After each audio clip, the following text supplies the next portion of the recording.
विदुषी लेखिका गणिनी आरिका रत्न श्री 105 स्वस्ति भूषण माता जी, जिन्होंने मात्र 20 वर्ष में 100 से भी अधिक किताबें लिखकर जैन समाज को अनूठा योगदान दिया है। बड़े बड़े विधान जैसे कल्पद्रुम महामंडल विधान, सिद्ध चक्र महामंडल विधान, इंद्रध्वज महामंडल विधान एवं विशेष जिनपद, पूजांजलि आदि महत्वपूर्ण साहित्य बहुत ही सरल व सुबोध शैली में लिखे हैं, जिसमें गद्य एवं पद्य साहित्य भी समाहित है। इन महान साहित्यों को पढ़कर आप भी अपने ज्ञान का विकास कर सकते हैं। साहित्य प्राप्त करने हेतु आज ही संपर्क करें। संपर्क सूत्र 9215515167 97848533787। ओम नमः सिद्धेभ्यः।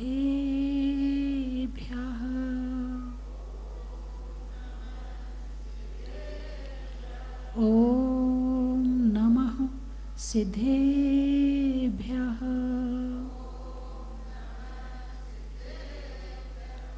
ओम नमः सिद्धेभ्यः। बोले खजराट श्री आदिनाथ भगवान की। बोले भूगर्भ से प्रकटित अतिशयकारी श्री मुनि सुब्रतनाथ भगवान की। चिंतामणि श्री पार्शनाथ भगवान की। विश्ववंदी श्री महावीर भगवान की। जिनवाणी माता की। परम पूज्य आचार्य गुरुदेव श्री सन्मति सागर जी महाराज की। परम पूज्य आचार्य गुरुदेव श्री ज्ञान सागर जी महाराज की। परम पूज्य आचार्य श्री निर्मल सागर जी महाराज की। परम पूज्य गणनी आरिका विशुद्धमती माता जी की। धर्म स्नेही बंधुओं, विश्वास के बिना संसार नहीं चलता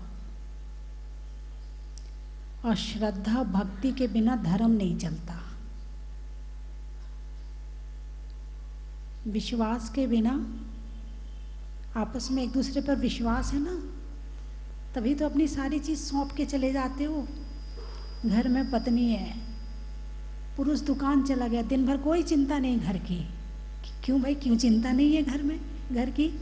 और पत्नी ना हो तो पूरे दिन टेंशन रहेगी। क्या? विश्वास है। पति बाहर चला गया, पत्नी को बिल्कुल कोई चिंता नहीं है, आएगा तो लौट के घर ही आएगा, कहीं नहीं जाएगा। ऐसे ही है ना, कोई टेंशन नहीं दिमाग में, आराम से दिन भर अपने घर में रहती, शाम को वापस आता है, पूरा विश्वास है। बच्चे स्कूल जाते हैं, पता है घर ही वापस आएंगे, कहीं भी जाने वाले नहीं हैं। तो गृहस्थी और संसार विश्वास से चलता है और धर्म श्रद्धा और भक्ति से चलता है। श्रद्धा और भक्ति है तो धर्म है, और विश्वास है तो तुम्हारा परिवार है। और विश्वास उठ जाए, परिवार टूटने में देर नहीं लगती है। तो ये जो भक्ति है वो करंट का काम करती है। किसका काम करती है? अब जैसे एक बच्चा, 2 साल का बच्चा नमोकार मंत्र पढ़ रहा है, अभी उसके अंदर केवल पढ़ रहा है, भक्ति नहीं है। अभी वो केवल पढ़ रहा है, वो शब्दों का उच्चारण कर रहा है, अभी भक्ति नहीं है उसके अंदर। भक्ति क्या चीज होती है उसे पता ही नहीं है। लेकिन जब वही बच्चा बड़ा होगा, आत्मा और परमात्मा को समझेगा, मंत्र को समझेगा, जब उसके अंदर श्रद्धा पैदा होगी तो भक्ति आ जाएगी, और फिर वो भक्ति करंट का काम करेगी। जैसे कि बल्ब लगे हैं लेकिन करंट नहीं है उसमें, उजाला होगा क्या? नहीं होगा। नमोकार मंत्र पढ़ रहे हैं और भक्ति है नहीं, चमत्कार होगा क्या? अरे वाह, आपने कह दिया, आप तो बड़े होशियार हैं। तो भक्ति और श्रद्धा जो है वो काम करती है करंट का, यानी ताकत, शक्ति, ऊर्जा नमोकार मंत्र में कब आएगी? जब भक्ति और श्रद्धा होगी, जब वो नमोकार मंत्र आत्मा से जुड़ेगा। एक है कि उच्चारण कर रहे हैं मात्र, नमोकार मंत्र पढ़ रहे हैं, उसमें हमने किसी को ना तो याद किया, ना कोई श्रद्धा है, ना भक्ति है, ना कुछ भी नहीं है, केवल शब्द उच्चारित कर दिए। उसका प्रभाव अलग है और एक अंदर आत्मा से अरिहंत सिद्ध आचार उपाध्याय साधु को स्मरण करते हुए, नमस्कार के भाव बनाते हुए फिर नमोकार मंत्र पढ़ना, उसकी शक्ति अलग है। क्योंकि शक्ति पैदा करने वाला कौन है? श्रद्धा, भक्ति। भक्ति है, ताकत है। भक्ति नहीं है, ताकत नहीं है। यही नमोकार मंत्र चतुर्थ काल में पढ़ा जाता था और यही नमोकार मंत्र पंचम काल में भी पढ़ा जा रहा है। उस समय तो बड़े बड़े अतिशय और चमत्कार हो गए थे। इस समय क्या बात है, माला भी फेरते मगर चमत्कार तो उतने नहीं हो पाते हैं। होते तो हैं, खत्म नहीं हुए, ये नहीं कह सकते कि खत्म हो गए, होते हैं, मगर जितनी मात्रा में होने चाहिए थे उतनी मात्रा में नहीं हो रहे हैं। तो ये अवसर्पणी काल है, इसमें सब कुछ घटता हुआ है, सब कुछ घट रहा है। आयु घट रही है, ऊंचाई घट रही है, शक्ति घट रही है, मानसिक शक्ति घट रही है, अच्छे विचार घट रहे हैं, अच्छी अच्छी चीज घट रही है और बुरी बुरी चीज, अरे बोलिए ना, बढ़ रही है। आप कहोगे नहीं नहीं देखो मोबाइल आ गया, हाँ ये तो सुख बढ़ रहा है, नहीं, सुख घटने वाली चीजें आ रही हैं। ये व्यसन है, मोबाइल भी एक क्या है, व्यसन है। मतलब आदमी 2 सेकंड को भी खाली हो जाए, मिनट नहीं, 2 सेकंड को यदि खाली हो जाए तो उसका मोबाइल शुरू हो जाता है। वो 1 मिनट भी अपने आप को खाली नहीं रखता है। नमोकार मंत्र की जाप में आप लोग कितने लोगों ने कल जाप की? चलो कुछ लोगों ने जाप की, आज से सब लोग जाप करना। और जितनी ज़्यादा से ज़्यादा, 3-4 दिन की बात है, जब तलक है जिंदगी फुर्सत ना होगी काम से, जब तलक है जिंदगी फुर्सत ना होगी काम से, और समय कुछ ऐसा निकालो प्रेम हो भगवान से। समय कुछ ऐसा निकालो, एक घर गृहस्थी के चक्कर तो कब तक है? जब तक आंख खुली है तब तक गृहस्थी है, जब आंख बंद हो जाएगी ना तभी इसके चक्कर छूटेंगे। तो इसमें से समय निकालना पड़ता है, ये निकलता नहीं है गृहस्थी में। यदि 24 के 24 घंटे भी लगा दिए जाएं तो भी कम पड़ेंगे। इससे तो समय निकालना ही पड़ता है। गृहस्थी के काम तो कभी खत्म होने वाले हैं ही नहीं है। तो इसीलिए समय निकाल करके जाप करनी है आपको, और जितना ज़्यादा समय बैठ सको। अब मैं आई हूँ तो आपको समय तो निकालना पड़ेगा ना, हैं? बाकी तो आप अपने घर गृहस्थी में उलझे ही थे। अब मैं आई हूँ तो कुछ तो समय लूँगी ना आपका। अरे बोलिए ना, देंगे कि नहीं देंगे? बोलिए। कहना माता जी दे तो रहे हैं, बैठे तो हैं आपके सामने, नहीं और ज़्यादा चाहिए मुझे। और अब 27 तक तो आपको पूरा बिजी रहना है।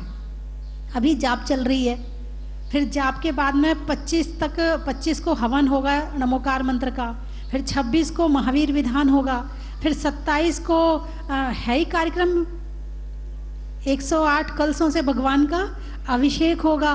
और रात्रि में जो कार्यक्रम होंगे वो मैंने कल कहा था ना, आपके यहाँ पंच कल्याणक तो नहीं हुए थे, मगर मैं चाहती हूँ पंच कल्याणक तो नहीं हुए हैं लेकिन पंच कल्याणक हों।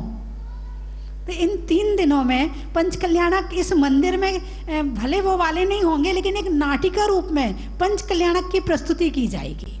और आपके बीच में से सौधर्म इंद्र बनाया जाएगा, कुबेर इंद्र बनाया जाएगा। 16 इंद्र चाहिए मुझे। अब समय आ गया, पहले तो कभी आप मान लो पंच कल्याणक नहीं हुआ तो नहीं बन पाए थे, अब तो बन सकते हो। मन में भाव बना लो किसको इंद्र बनना है। करने में जय जिनेन्द्र का, देवों में देवेंद्र का, और बनने में इंद्र का। भक्ति, वो स्वर्ग में जाके इंद्र बाद में बनोगे। पहले यहाँ थोड़ा सा एक अनुभव ले लो कि जब मंच पर बैठकर इंद्र बन के बैठते हैं तो क्या फीलिंग आती है, क्या कैसा लगता है। ऐसे भाव अभी से बना के मन में विचार बनाओ कि कैसा लगता है, उस इंद्र को कैसा लगता होगा। अब यहाँ तो क्या है, सारे दिन गृहस्थी में उलझे रहते हो तो क्या होता है, इंद्र क्या करता है? इंद्र के पास कितने काम है? आपके जैसे दुकान चलाता है, फैक्ट्री चलाता है? अरे बोलिए ना, नहीं, क्यों? आपके जैसे माथा फोड़ी करता है, आपके जैसे कोठी बंगले बनाता है? नहीं, उसके पास तो ये सारी चीजें भरी पड़ी हैं, सुख ही सुख भरा पड़ा है बाहर का। लेकिन एक सुख ऐसा और है जो इंद्र को मिलता है, और वो सुख है भगवान के पंच कल्याणक का सुख। भक्तामर प्रणत मौली मणि प्रभाणाम, क्या कहते हैं? भक्तामर पढ़ा है ना आपने, पहली लाइन यही है ना, भक्तामर क्या शब्द है? भक्त अमर। अब इसका संधि विच्छेद करो, क्या हुआ? भक्त अमर, अमर यानी देवता, अमर यानी देवता, और अमर भक्त, भक्त देवता हैं, देवता ही भक्त हैं। किसने कहा? आचार्य मानसिंह गोस्वामी ने।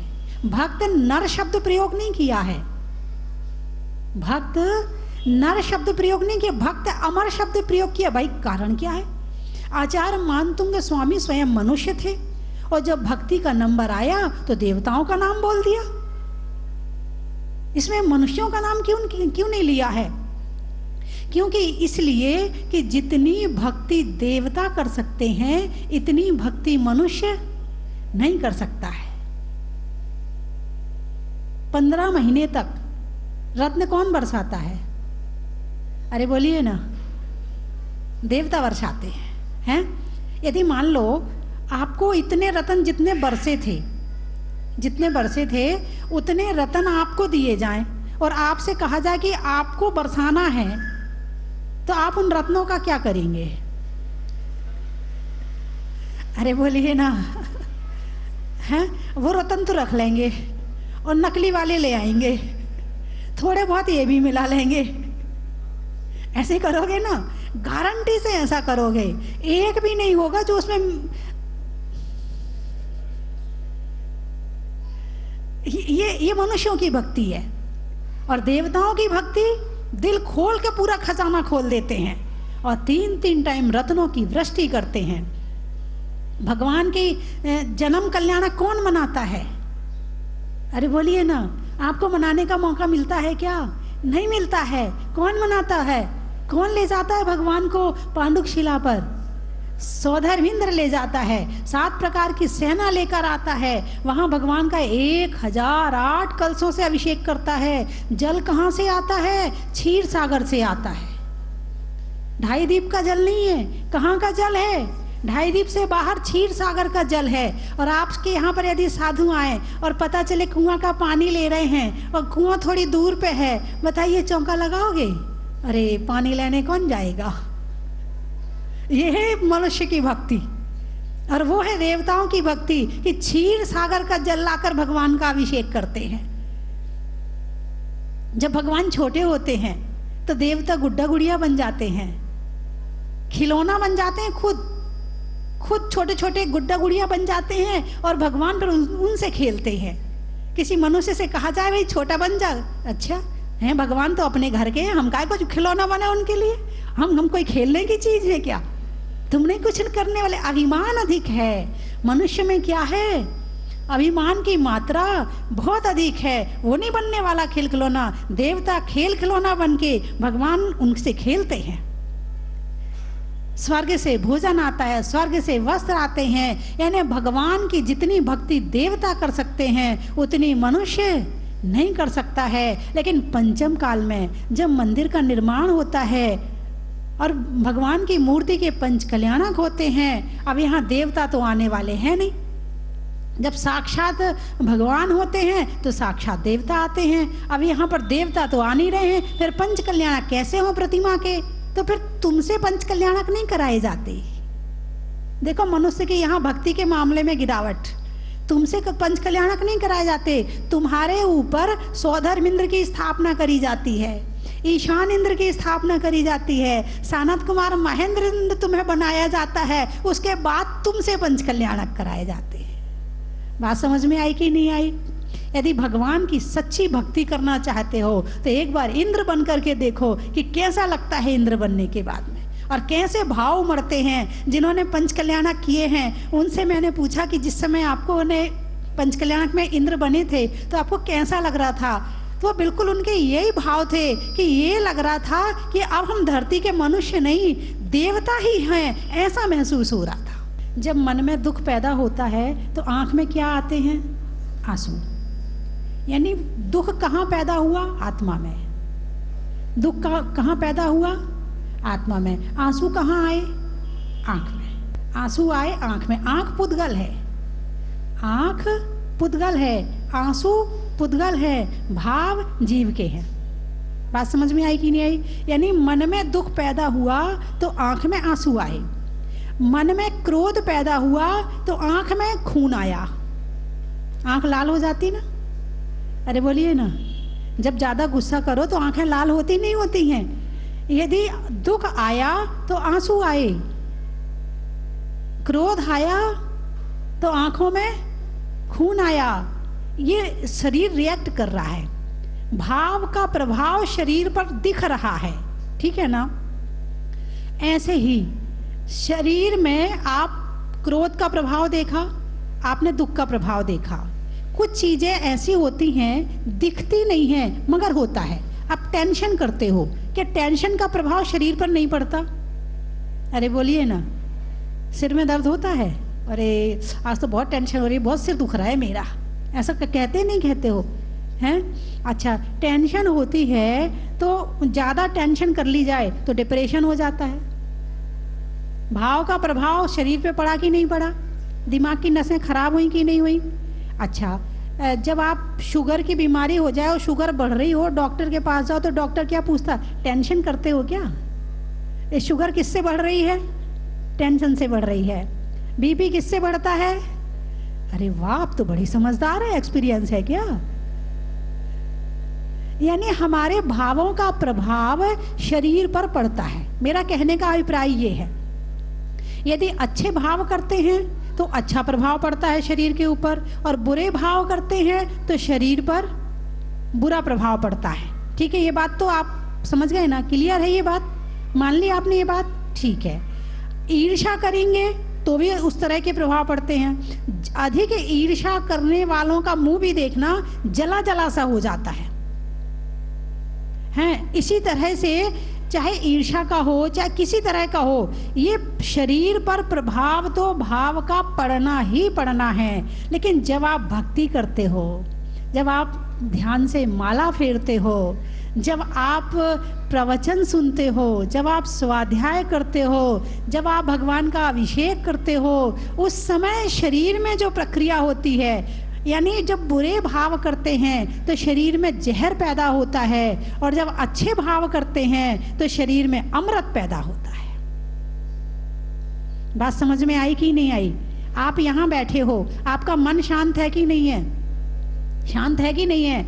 इस समय आपका बीपी बढ़ सकता है क्या? बढ़ा हुआ होगा तो ठीक हो जाएगा, और घटा हुआ होगा तो ठीक हो जाएगा। शुगर भी हो रही होगी तो भी डाउन पे आ जाएगी। मैं जब जहाजपुर में थी तो एक बहन जी थी, तो उनके जो है बीपी, शुगर, बहुत सारी दिन में 10-12 गोलियां खाती थी। फिर मैं पहुंची तो वो प्रवचन में रोज आने लगी। उनकी फीलिंग बड़ी अच्छी हुई, शरीर में एक अच्छी सी अनुभूति आई उनको। धीरे धीरे करके उन्होंने दवाई छोड़ दी। फिर 1-2 महीने बाद उन्होंने मुझे आकर के बताया, बोले माता जी मैं 12 गोलियां खाती थी एक दिन में, लेकिन आपके प्रवचन मैंने रोज सुने, रोज सुने, रोज सुने, और आज मैंने बिल्कुल गोलियां छोड़ दी सारी, और डॉक्टर भी कहता अब तो तुम बिल्कुल ठीक हो। किससे ठीक हुए? धर्म से, विचारों से। यानी विचार जैसे होंगे वैसी बीमारियां भी होती हैं। किसको कैसी बीमारी होनी है वो विचारों से पता चलता है। वो भी पता नहीं क्या करने आ रहा, मुझे नहीं पता है। अब आप समझ जाओ, कोई जैनी तो नहीं है पिछले जन्म का। यदि भक्ति करते हैं, प्रतिदिन मंदिर जाने को क्यों कहा है? स्वाध्याय करने क्यों कहा है? तपस्या करने क्यों कहा है? संयम करने क्यों कहा है? कारण क्या है इसका? यदि आप जो कर रहे, जो बताया है भगवान महावीर ने, यदि वो आपने कर लिया तो आधी चीज तो वैसे ही ठीक हो जाएंगी। स्वाध्याय करने कहा है, 4-8 महिलाएं बैठ जाओ, 10 महिलाएं बैठ जाओ, एक साथ बैठ के करो स्वाध्याय। आपको किसी मोबाइल की जरूरत नहीं पड़ेगी मन को फ्रेश करने के लिए, आपको टेंशन दूर करने के लिए किसी मोबाइल की जरूरत नहीं पड़ेगी। पहले हर मंदिर में शास्त्र सभा लगती थी, आजकल हर मंदिर से शास्त्र सभा उठ गई है। क्यों? लोग कहीं मोबाइल में लग गए, कहीं राजनीति में लग गए, कहीं दुकान में लग गए, कहीं नोट में लग गए, कहीं वोट में लग गए। मंदिरों में शास्त्र सभा नहीं होती। शास्त्र सभा तुम्हारी आधी टेंशन खत्म कर देती है। जो बताया है यदि वैसा करना शुरू कर दिया तो जो पैसा आपका दवाइयों में जा रहा है और शरीर से निकल रहा है वो वहां नहीं जाएगा। आप करो तो देव पूजा, गुरु उपासना, स्वाध्याय, संयम, तप और दान करो तो सही। मेरी बात आपकी समझ में? बोलिए ना, आई या आ गई? आई? अच्छा, आ गई। अब कंफ्यूज हो रहे हैं। आई आई, अच्छा ठीक है। आ गई कहोगे जैसे ही मैं कहूँगी अच्छा आई और गई, ऐसी समझ में आती है। तो जब तलक है जिंदगी फुर्सत ना होगी काम से। जब तलक है जिंदगी, बोलिए, आपको याद कर लो ये, जब तक मैं यहाँ हूँ याद रखना। जब तलक है जिंदगी, आगे आप बोलना, जब तलक है जिंदगी समय कुछ ऐसा निकालो प्रेम हो भगवान से। यही भूल गए आप, जो करना है वही भूल गए आप हैं। जब तलक है जिंदगी फुर्सत ना होगी काम से और समय कुछ ऐसा निकालो प्रेम हो भगवान से। बंधुओं, अभी तो प्रवचन जब शुरू होते ना तो थोड़ी देर मुझे इंतजार आपका करना पड़ता है, लेकिन जब आप जहाजपुर आते हो ना तब आप मेरा इंतजार करते हो। यही बात है ना, है वहाँ आप पूरा टाइम निकाल के आते हो। वहाँ आपको खींचने वाला, बुलाने वाला, आपकी दुकान मकान कुछ नहीं है वहाँ पर। आपको केवल वहाँ धर्म करना है। लेकिन यहाँ आपको इसलिए खींचना पड़ता है क्योंकि यहाँ खींचने के लिए कोई और भी है। वहाँ आप खींच के भगवान के पास पहुँचे हो, लेकिन यहाँ खींचने वाला कोई और है, इसलिए आपको खींचने में मेहनत लगती है। बंधुओं, भगवान की भक्ति तन, मन, जीवन और आत्मा तीनों को स्वस्थ बनाती है। तन को स्वस्थ बनाती है क्योंकि मन स्वस्थ रहता है। मन स्वस्थ रहेगा तो तन स्वस्थ रहेगा, और तन मन स्वस्थ रहेंगे तो सारे काम बढ़िया होंगे।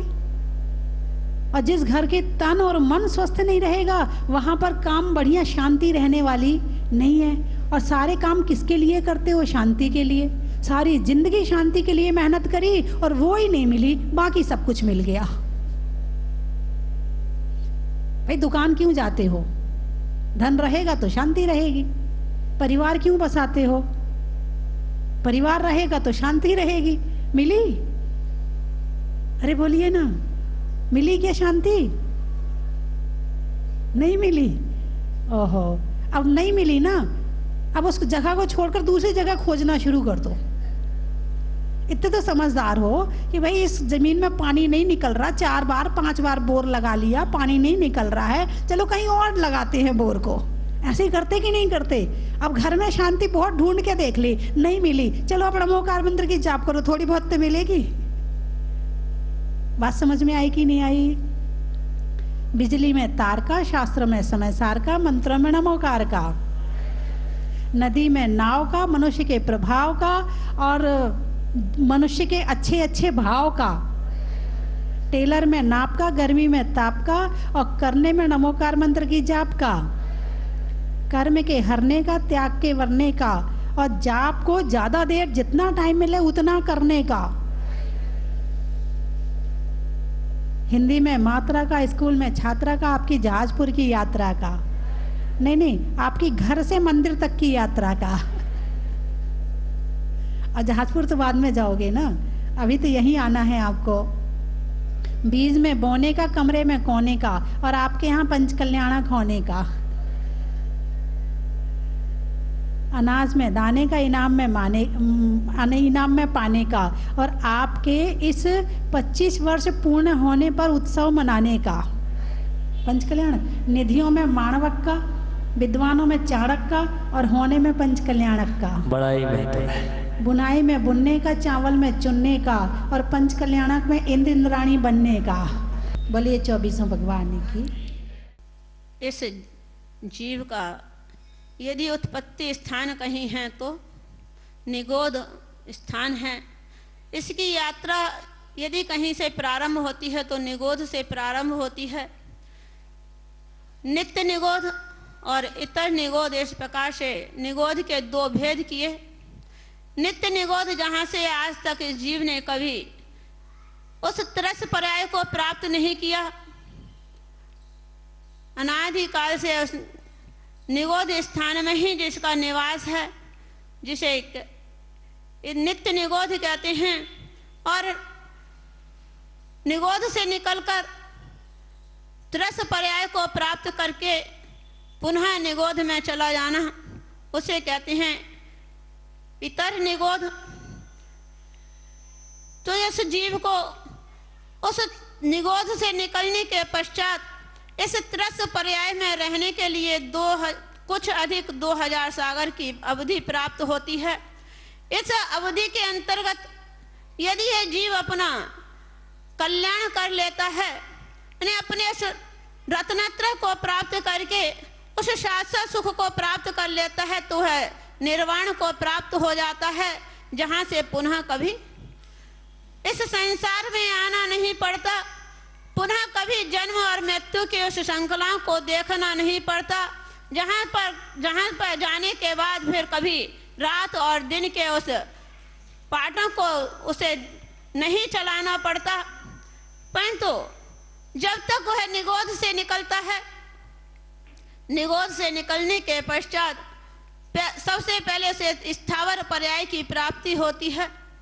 स्थावर पर्याय में आप सभी जानते हैं, क्योंकि पाठशालाओं को पढ़ाते हैं, कि स्थावर कौन कौन से हैं? पृथ्वी, जल, अग्नि, वायु और वनस्पति। शायद माता जी मैं जानने लग गई हूँ। उस टाइम हम शायद जाजपुर ही रहते थे, जाजपुर से आना जाना लगा रहता था वहाँ पे। उस टाइम शायद एक बार मैं वहाँ रात को सोया भी था, तो बहुत अच्छा लगा था कि माता जी काफी समय से वही उसी जगह पर है और उन्होंने इतना प्यारा और भव्य मंदिर बनाया है जो शायद हमारे पूरे संसार में कहीं नहीं बना है। तो एक बार मंदिर के लिए जोरदार तालियां होनी चाहिए। और मैं चाहूंगा कि क्योंकि माता जी यहाँ पे विद्यमान है, तो एक बार माता जी के लिए फिर से जयकार हो जाए। जय बोलो स्वस्ति भूषण मती माता जी की जय जिनेंद्र। शुक्रिया। तो मैं माता जी के पास गया था कि माता जी ऐसे प्रॉब्लम आ रही है, थोड़ा तकलीफ हो रही है, स्कीम रूल बदल गए, एडमिशन के रूल्स बदल गए थे उस साल। माता जी ने कहा तो चिंता मत कर, मेरा आशीर्वाद तेरे साथ है, सब कुछ अच्छा होगा। और वो दिन है और आज का दिन है, माता जी की आशीर्वाद से, मुनीश्वर नाथ भगवान के आशीर्वाद से ही मेरा अच्छे कॉलेज में एडमिशन हुआ, अच्छी नौकरी लगी और आज माता जी के आशीर्वाद से ही मेरी शादी होने जा रही है। इसके लिए मैं माता जी को बार बार वंदा भी बोलता हूँ, वंदा भी माता जी, वंदा भी माता जी, वंदा भी माता जी। प्राप्त हुआ और मैं 2 बार यहाँ पे आ चुका हूँ। यहाँ मुनीश्वर नाथ भगवान के चरणों में आके असीम शांति मिलती है और लगता है कि सारे विघ्न, सारी बाधाएं टल गई और बहुत ही ज्यादा आनंद होता है। और बाबा से यही कामना करूंगा कि आपके चरणों में बार बार हम लोगों को बुलाया करें और हम लोग जल्दी से जल्दी फिर दोबारा यहाँ पे आए। आरिका माता, स्वस्ति भूषण माता जी ने बहुत ही अद्भुत कार्य किया है। मैं पिछले 4 साल पहले आया था, तब भगवान यहाँ एक छोटी सी वेदी में विराजमान थे। इतना विशाल गाय मंदिर इतनी जल्दी बन जाना बहुत ही अद्भुत है और बहुत ही चमत्कारी बात है, जो कि हर जगह संभव नहीं है, जितनी जल्दी यहाँ पे प्रकट हुई है। और बहुत ही अच्छा है, बहुत आनंद है। बाबा सबको खूब सुख समृद्धि दे, यही कामना करता हूँ कि आप सबके के जीवन में बाबा का बहुत बहुत आशीर्वाद रहे। जय जिनेंद्र। मैं 5-6 साल पहले जब मैं आया था, उस समय जहाजपुर का जो ये मंदिर है निर्माणाधीन था और हमें लग ही नहीं रहा था कि ये मंदिर भी बनेगा या ना बनेगा। लेकिन ये बाबा का चमत्कार है कि इतना सुंदर मंदिर और इतनी सुंदर व्यवस्थाएं, मैं तो दंग रह गया कि कितना शानदार यहाँ पर है। और मैं बधाई देना चाहता हूँ यहाँ के ट्रस्टियों को और हमारी माता जी के जहाँ पर भी हैं उनके चरणों में मैं वंदना करते हुए, माता जी के चरणों में वंदना करते हुए मैं अत्यंत हर्ष की बात है। और मैं निवेदन करना चाहता हूँ, नेमावर के अंदर भी संभवतः आने वाले समय में आचार्य श्री गुरुदेव वहाँ विराजमान है और वहाँ भी पंचकल्याणक होने का एक दो घोषणाएं होने वाली है। आज जितने भी धर्मानुरागी बंधु हैं, मैं उनसे निवेदन करना चाहता हूँ, कोई एक बार अवश्य नेमावर पहुंचे, सिद्ध क्षेत्र है, रावण के आदि सुतार, रावण के आदि कुमार गए रेवा तटसार निर्माण कांड के अंदर जो अपनी भाषा है वो नेमावली वसति क्षेत्र है, जहाँ करोड़ों मुनि गए हैं और आप लोग पधारे। माता जी, मैं आपसे भी निवेदन करना चाहता हूँ कि आप नेमावर अवश्य पधारे और हमारे इस युग के महावीर हमारे आचार्य विद्यासागर जी महाराज के दर्शन करने अवश्य आप सब लोग पधारे। धन्यवाद। जय जिनेन्द्र, जय जिनेन्द्र, जय जिनेन्द्र। राजपुर आए हैं, 4 लोग फैमिली सहित आए हैं। दिल्ली में ग्रीन पार्क कमेटी के लोग हैं हम, हमारे साथ प्रधान जी आए हैं, मैं उप प्रधान जी हूँ, प्रबंधक महोदय जी भी आए हैं। हमें पहली बार यहाँ आए और शांति धारा का मौका हमें यहाँ मिला, बहुत अच्छा लगा। इतना भव्य मंदिर शॉर्ट टाइम में बना, बहुत अच्छा लगा हमें। यहाँ की व्यवस्था भी हमें बहुत अच्छी लगी। यहाँ के जो व्यवस्थापक हैं मैं उनका बहुत बहुत धन्यवाद करता हूँ और बहुत अच्छा लगा। मैं भगवान जी से प्रार्थना करता हूँ कि भगवान हमें जल्द से जल्द दोबारा यहाँ बुलाएं और हमें शांति धारा का मौका दोबारा दें। जय हो। सूरतनाथ भगवान की ये प्रतिमा, जो अतिशयकारी प्रतिमा है, वो जमीन से निकली थी। तब मैं उन्हें देखा था, तभी मैंने भाव बना लिया था कि मैं मुनि सूरतनाथ भगवान का दर्शन करने जहाजपुर जरूर जाऊंगा और मुझे सौभाग्य बहुत जल्दी मिला। आज मेरी 31वीं शादी की सालगिरह है और मैं और मेरी श्रीमती वर्षा पाटनी दोनों यहाँ पर आज आए हैं और माता जी के दर्शन किए, भगवान का अभिषेक करने को मिला।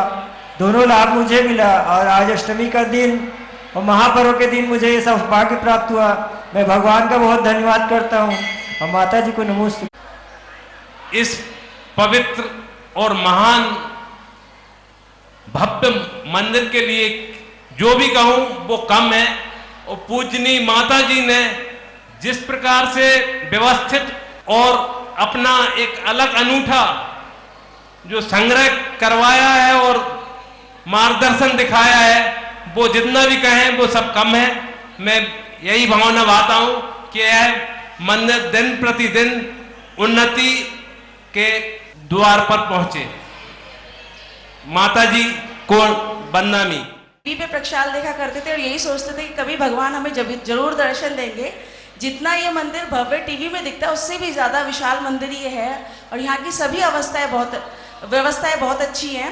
मेरा बेटा 8 साल का अभी नवंबर में हुआ था और पहली बार उसने यहाँ प्रक्षाल करी है भगवान के चरणों में, और ये उसका सौभाग्य है कि मुनि सूरतनाथ भगवान के मंदिर में चरणों में उसको पहली बार प्रक्षाल करने का मौका मिला।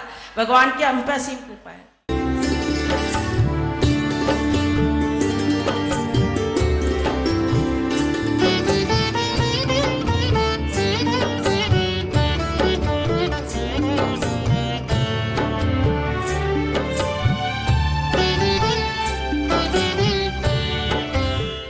जय जिनेन्द्र बंधुओं,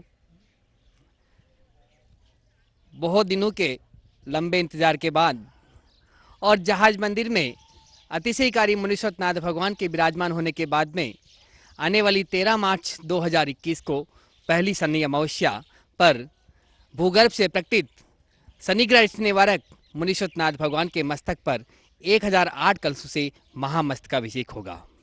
बंधुओं, शनि अमावस्या पर मुनि सूरतनाथ भगवान का अभिषेक करना महान फलदायी होता है और हम सबके महान पुण्य के उदय से जहाज मंदिर में विराजमान होने के बाद पहली शनि अमावस्या पर हम सबको भगवान का अभिषेक करने का, शांति धारा करने का सुनहरा मौका और पूज्य गुरु माँ गणनी आर्य का स्वस्ति भूषण माता जी का मंगलमय आशीर्वाद प्राप्त करने का मौका मिला है। आप यहाँ पधारें और उस दिन बड़े बाबा का अभिषेक करें, शांति धारा करें। 4 तरह के कलश है। रजत कलश 5100 रुपये, स्वर्ण कलश 11,000 रुपये, हीरक कलश 21,000 रुपये और रत्न कलश 51,000 रुपये की न्योछावर राशि है।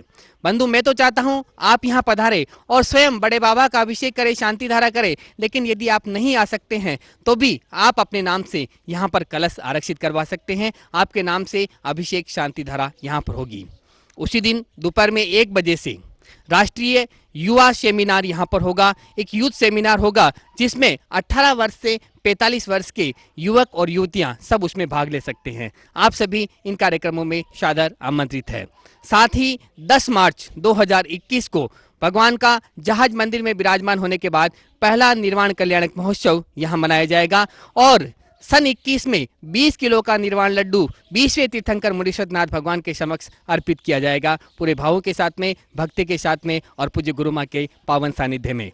तो आप सभी सादर आमंत्रित है। आप अपनी सूचना स्वस्ति धाम में दे सकते हैं। आप अपनी स्वीकृति 9782063107 इन नंबरों पर दे सकते हैं। पूरे कार्यक्रम का सीधा प्रसारण पारस चैनल पर होगा। धन्यवाद। कंचन की थाल को सजाओ रे आज, रत्नों की थाल को भर लाओ रे आज। आओ आओ करे रे गुणगान आरती भगवन की। आओ आओ करे गुणगान आरती भगवन की। आओ आओ करे रे गुणगान आरती भगवन की।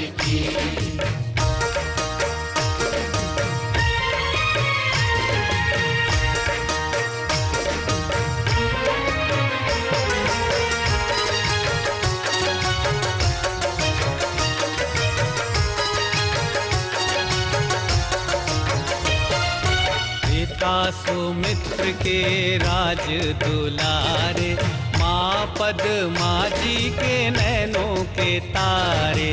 पिता सुमित्र के राज।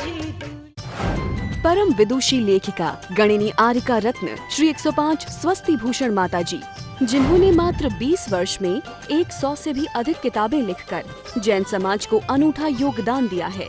बड़े बड़े विधान जैसे कल्पद्रुम महामंडल विधान, सिद्ध चक्र महामंडल विधान, इंद्रध्वज महामंडल विधान एवं विशेष जिनपद, पूजांजलि आदि महत्वपूर्ण साहित्य बहुत ही सरल व सुबोध शैली में लिखे हैं, जिसमें गद्य एवं पद्य साहित्य भी समाहित है। इन महान साहित्यों को पढ़कर आप भी अपने ज्ञान का विकास कर सकते हैं। साहित्य प्राप्त करने हेतु आज ही संपर्क करें। संपर्क सूत्र 9212515167 97848 53787।